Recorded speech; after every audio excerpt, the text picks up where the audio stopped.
만약에요, 단 하나의 툴이 해킹과 보안, 이 전체 판도를 바꿔버릴 수 있다면 어떨까요? 오늘은 바로 그 툴에 대해 이야기해 보려고 합니다. 공격자에게는 최강의 창이, 그리고 방어자에게는 철벽의 방패가 되는 바로 그 도구에 대해서요. 자, 이걸 한번 상상해 보세요. 어떤 도구 하나가 있는데 이걸로 우리 회사 네트워크의 모든 디지털 문, 창문, 자물쇠를 전부 다 테스트해 볼 수 있는 거예요. 공격자 입장에서는 이거야말로 꿈의 도구겠죠.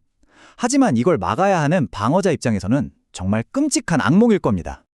네, 오늘 우리가 깊이 파헤쳐볼 바로 그 도구의 이름은 NetExec입니다. 지금부터 이 녀석의 모든 것을 알려드릴게요. 자, 그럼 첫 번째 이야기부터 시작해 볼까요? 내시그잭. 이게 대체 뭐고 왜 이렇게까지 강력하다고 하는 걸까요? 아주 간단히 말해서요. 여러 가지 도구들이 해야 할 일을 혼자서 다 해치우는 사이버 보안계의 스위스 아미 나이프 같은 존재라고 보시면 됩니다. 이 화면을 보시면 내시객스의 진짜 힘이 느껴지실 거예요. 보통 파일 공유하려면 SMB 툴, 리눅스 서버 붙으려면 SSH, 윈도우 원격은 RDP, 사용자 정보는 LDAP. 와, 이렇게 각각 다른 프로토콜마다 다른 도구를 써야 하거든요. 근데 내시객스는 이 모든 걸 NXC라는 명령어 하나로 끝내버립니다. 여러 프로그램을 왔다 갔다 할 필요가 없으니까 공격자 입장에서는 시간이 어마어마하게 절약되는 거죠. 이 도구의 역사를 잠깐 보면요. 그냥 어느 날 갑자기 뚝딱 하고 나온 게 아니에요.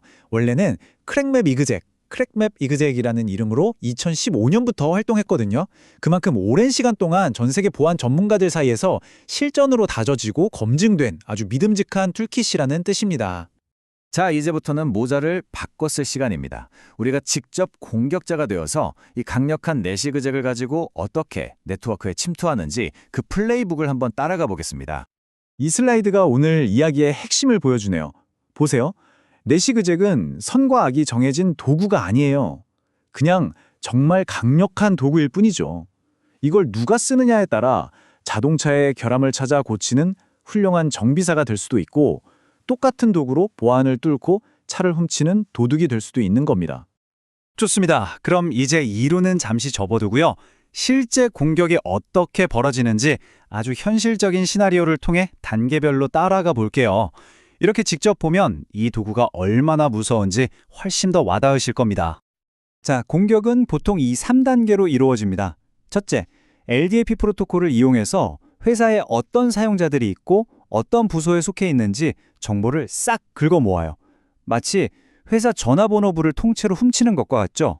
둘째, 그 중에서 높은 권한을 가진, 그러니까 마스터키를 쥐고 있을 만한 관리자 계정을 찾아냅니다. 마지막으로 찾아낸 그 계정 정보로 위나렘이나 SMB 같은 프로토콜을 통해 서버에 명령을 내리는 거죠. 마스터키로 잠긴 문을 열고 들어가는 순간입니다. 그런데 여기서 공격자에게 큰 딜레마가 생깁니다. 바로 속도냐, 은밀함이냐 하는 거죠. 왼쪽처럼 100 옵션을 주면 스레드를 100개나 써서 엄청나게 빠른 속도로 네트워크 전체를 스캔해요. 하지만 이건 나 지금 공격 중이야 하고 동네방네 소문내는 거나 마찬가지라 보안 시스템에 바로 걸립니다. 반면에 오른쪽처럼 스레드를 5개로 줄이고 대시 지터 3 옵션으로 3초 이내에 불규칙한 딜레이를 주면 어떨까요?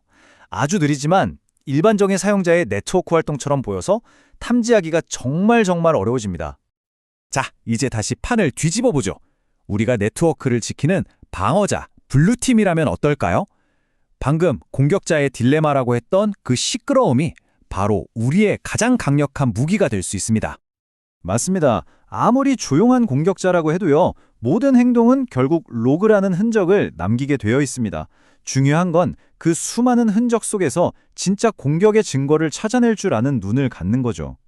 자, 이제 전문가분들은 조금 더 집중해 주세요.